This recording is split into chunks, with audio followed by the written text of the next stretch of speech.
Assalamualaikum warahmatullahi wabarakatuh. Bersama Cikgu Fatin dalam kelas matematik. Hari ini kita akan belajar topik kedudukan. Okey, kenal kedudukan. Gambar di bawah menunjukkan 4 orang sekeluarga sedang menanam anak padi. Mereka ada 4 lajur dan 3 baris petak sawah.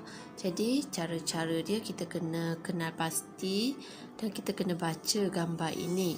Okey, kita tengok ada Along, ada Acik, ada Angah dan juga ada Uda. Diorang tengah buat apa? Diorang sedang menanam anak padi.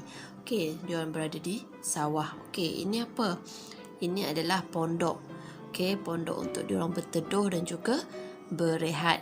Okey, kita ada juga arah mata angin, iaitu anak panah yang atas ni adalah utara, selatan, timur dan juga barat. Nanti kita akan baca kedudukan ni mengikut arah mata angin. Okey, kita tengok cara nak baca kedudukan. Okey, tips yang pertama, kedudukan objek mesti merujuk kepada satu titik rujukan. Contoh dalam gambar tadi, titik rujukan yang cikgu tunjukkan adalah pondok. Pondok tersebut merupakan titik rujukan kita.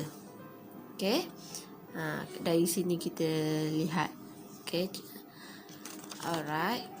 Okey, yang kedua, kedudukan objek menggunakan perkataan seperti arah ke kanan sebagai timur, arah ke atas sebagai utara, kiri, belakang, lajur dan juga baris. Ayat-ayat inilah yang kita akan gunakan untuk menentukan kedudukan. Okey, kita lihat contoh Angah tadi.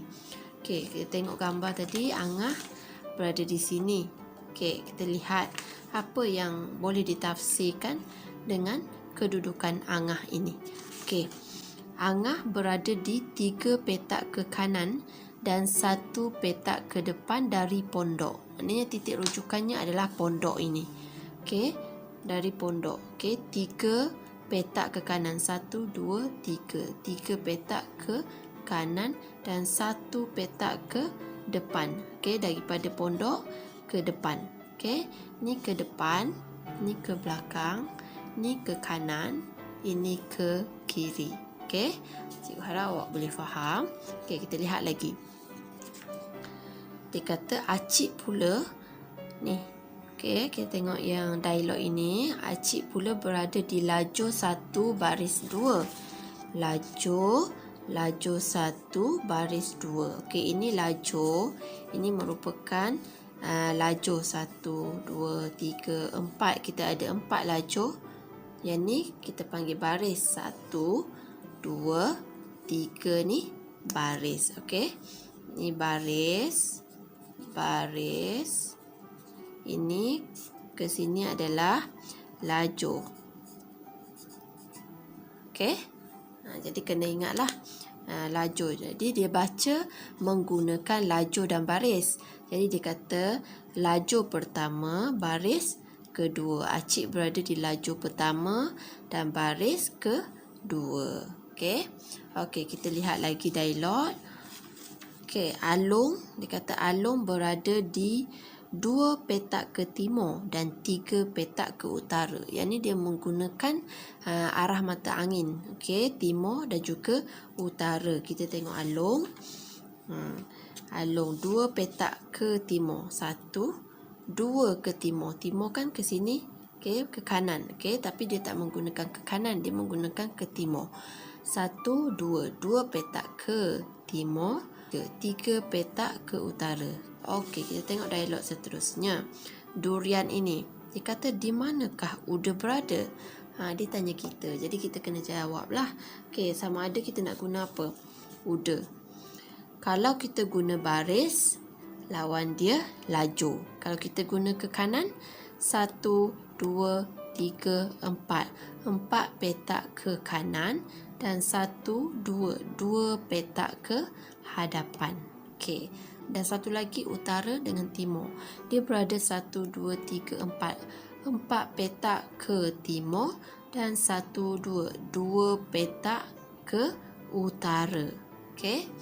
Harap kamu boleh faham. Kalau kamu rasa laju sangat, kamu boleh ulang video ini. Okey, untuk lebih jelas lagi, ni ada gambar dan juga terus penyataan. Macam mana kita baca kedudukan. Okey, Angah. Mana Angah tadi? Sini. Betul tak? Angah berada 3 petak ke kanan. 1, 2, 3. Betul. 1 petak ke depan. 1. Betul. Okey, Acik pula berada di lajur 1 baris 2. Lajur 1 baris 1, 2. Baris ke 2. Okey, tengok Alung. Alung berada di 2 petak ke timur, 3 petak ke utara. 1, 2 ke timur, 1, 2, 3. 3 petak ke utara. Okey, di manakah Uda? Kamu boleh jawab seperti yang cikgu beritahu tadi. Okey? Okey, sekarang kita nak tengok macam mana cara nak menyebut objek berdasarkan kedudukan pada paksi mengufuk dan paksi mencancang. Okey, kali ini dia guna paksi mengufuk dan juga paksi mencancang. Okey, yang mana paksi mengufuk, yang mana paksi mencancang? Kita baca. Okey, tengok kakak ni cakap apa. 1 hingga 5 berada di paksi mencancang. 1, 2, 3, 4, 5. Ini adalah paksi mencancang. Okey, ni paksi mencancang. Okey. Okey, dia kata, abang ni kata apa? A hingga E berada di paksi mengufuk. Jadi ini merupakan paksi mengufuk. Paksi mengufuk. Okey. Okey, A, B, C, D, E adalah merupakan paksi mengufuk. Yang ni kamu kena ingatlah. Okey, yang mana paksi mencancang, yang mana paksi mengufuk. Okey, kita tengok nota di sebelah ini. Kedudukan objek ditulis dengan paksi mengufuk dahulu, diikuti dengan paksi mencancang. Jadi kita kena ambil paksi mengufuk dulu, A, B, C, D, E ni dulu. Lepas tu barulah diikuti dengan paksi mencancang 1, 2, 3, 4, 5. Okey, sebagai contoh, okey, kita lihat contoh soalan ini. Siapakah duduk di A3? Tengok dia baca A3. A ni mengufuk tadi kan? A3 ni mencancang. Cuba, jadi kita letak jari kita dekat A dan satu lagi jari kita dekat 3. Okey, kita bawa sampailah dia bertemu. Okey, nampak tak Jas? Okey, di sini murid yang bernama Jas berada di kedudukan A3. Jadi kita tulislah Jas. Okey, Jas berada di kedudukan A3. Okey, di sini titik persilangan yang bertemu. Kita bawa jari kita A3. Di sini dia bertemu Jas. Okey. Okey, nombor 2, ketua darjah duduk di A4. Ketua darjah ialah siapa? Okey, kita nak cari ketua darjah kita. Jadi, dia dah cakap dah, dia dah bagi kita maklumat kedudukannya berada di A4. So, tengok A dan juga 4. Okey, bawa jari kamu. Oh, dah jumpa muridnya yang bernama Siwa. Jadi, kamu boleh tulis nama Siwa. Okey. Okey, yang ketiga dia kata apa? Murid yang berada di C5 seorang pengawas. Murid itu ialah, okey, kita nak cari kawan kita yang pengawas pula. Berada di kedudukan C5. C dan juga 5. Jadi bawa jari kamu sehingga dia bertemu. Di sini kawan kita yang pengawas. Nama dia Kenneth. Okey. So kita tulis nama kawan kita Kenneth. Okey, kita dah jumpalah. Okey. Senang je nak cari kedudukan. Sekejap saja kamu boleh buat latihan kedudukan ini. Okey, kita lihat gambar besar ni, gambar tadi. Kita buat kuis sikit. Okey. Cikgu nak tahu muridnya yang berada di kedudukan D dan juga D4. Siapakah yang berada di D4? Okey, tengok. Jumpa Tan. Okey, betul. Okey, kalau kamu jawab Ramzi, salahlah sebab Ramzi berada di kedudukan mana? Okey, kita baca dia E dan juga 3. Okey, E3. Jadi kedudukannya di E3. Okey, jadi bukan. So jawapan tadi adalah tan. Okey, sekarang cikgu nak B1. B1. B1. Jane. Okey, cikgu nak Jimbo. Jimbo berada di kedudukan mana? Cari Jimbo.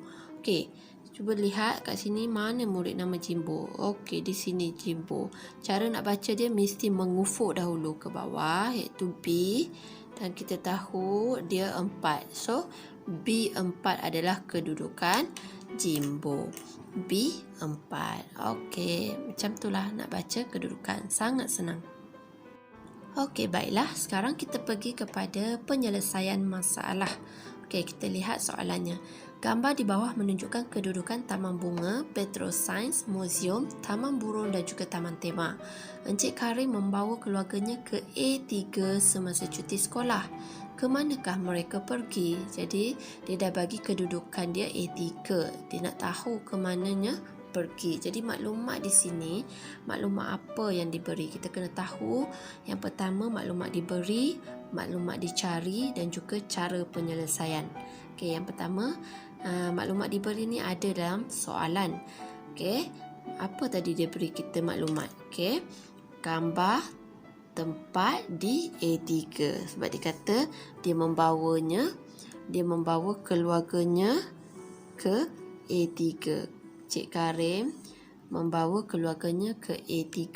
Okey, so maklumat dicari pula nama tempat sebab dia nak tahu ke manakah, ke mana. Mana ni tempat.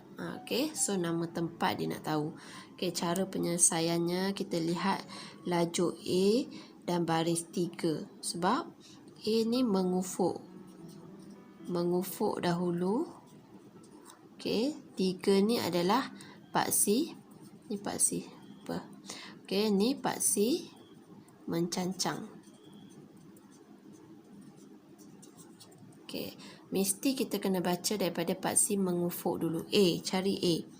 Okey, kita tengok kat sini. Okey, A. A di sini. Dia kata 3, baris 3. 1, 2, 3. Okey, so kita jumpa tempatnya di sini. Okey, so nama tempat apa? Petrosains. Jadi kita dah dapat dah nama tempatnya adalah Petrosains. So Encik Karim membawa keluarganya ke Petrosains. Mudah sangat. Okey, satu lagi soalan penyelesaian masalah. Kita tengok soalannya. Gambar di bawah menunjukkan kedudukan 4 jenis pakaian. Rekha akan terlibat dalam sukaneka. Apakah pakaian yang sesuai? Nyatakan kedudukan pakaian itu.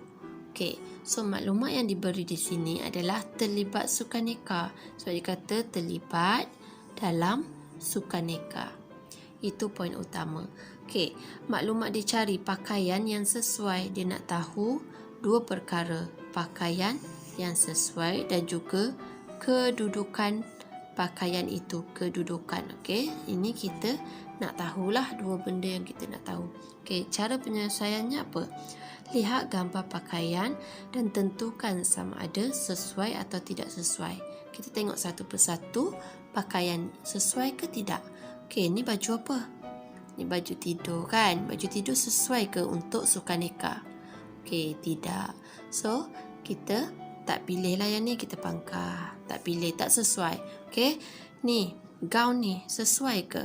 Okey, gaun ni sesuai ke untuk pakaian untuk bersukan?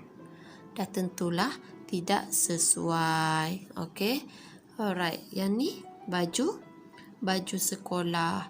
Boleh ke kita bersukaneka dengan baju sekolah? Tak boleh, nanti kotor lah baju sekolah itu. Baju sekolah kau warna putih kan? Okey, jadi ini baju apa? Ya, ada tracksuit dan juga t-shirt. Ini adalah baju sukan. So, ini sangat sesuai untuk sukaneka. Jadi, kita dah jumpa dah. Ini pakaian yang sesuai untuk sukaneka, iaitu baju sukan. Okey, kita dah jumpa. Okey, yang pertama kita dah jumpa pakaian yang sesuai. Okey, yang kedua nyatakan kedudukan pakaian itu. So kita nak nyatakan kedudukan dia, kita lihat paksi mengufuk dia adalah C. Okey, paksi mengufuknya adalah C dan juga paksi mencancangnya adalah 3. Cara nak baca koordinat adalah C3. Okey, mudah sangat. So, pakaian yang sesuai kita isikan dekat soalan kita ni. Pakaian yang sesuai adalah baju sukan. Okey, dah dapat 1 markah. Kedudukannya ialah C3. Okey, selesai. Kita dah jumpa cara penyelesaiannya. Jadi, cara itu sajalah, mudah kan? Tak susah pun matematik ni, senang sangat.